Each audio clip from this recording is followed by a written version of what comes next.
నరసింహం లక్ష్మి వాళ్ళ దగ్గరికి వచ్చి, ఇక్కడ లక్ష్మి అంటే ఎవర్రా, ఎవత్తది అని చెప్పి గట్టిగా అరుస్తూ ఉంటే, రేయ్ అని చెప్పి మిత్ర నరసింహం వైపు వెళ్తూ ఉంటే, మిత్ర గారు మీరు ఆగండి అని చెప్పి లక్ష్మి ఆపుతుంది. ఇప్పుడు నరసింహం ఇలా అంటూ ఉంటాడు, ప్రాణం మీద బ్రతుకు మీద ఆశ ఉంటే తప్పుకోండి ఇక్కడి నుంచి అని చెప్పి అంటూ ఉంటే, తప్పుకోకపోతే ఏంటి, ఏం చేస్తావు అని చెప్పి లక్ష్మి అడుగుతుంది.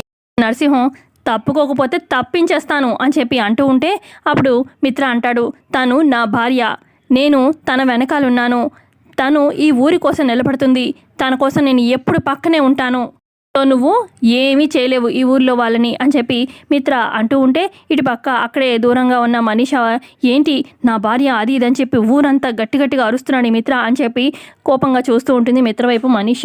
ఇటు పక్క నరసింహ అంటాడు, రేపు చూస్తాగా, రేపు ఊరంతా కూడా వల్లకాటిని చేస్తాను, ప్రతి ఇల్లును కూడా కూల్చి పడేస్తాను, ఇక ఉన్న మనుషుల్ని సవాలు చేసేస్తాను, ఎవ్వరు అడ్డొచ్చినా కూడా రేపు ఇల్లు శిథిలాలు అవుతాయి, మనుషులు సవాలు అవుతారు, గుర్తుపెట్టుకోండి అని చెప్పి నరసింహం వార్నింగ్ ఇచ్చి అక్కడి నుంచి వెళ్ళిపోతాడు.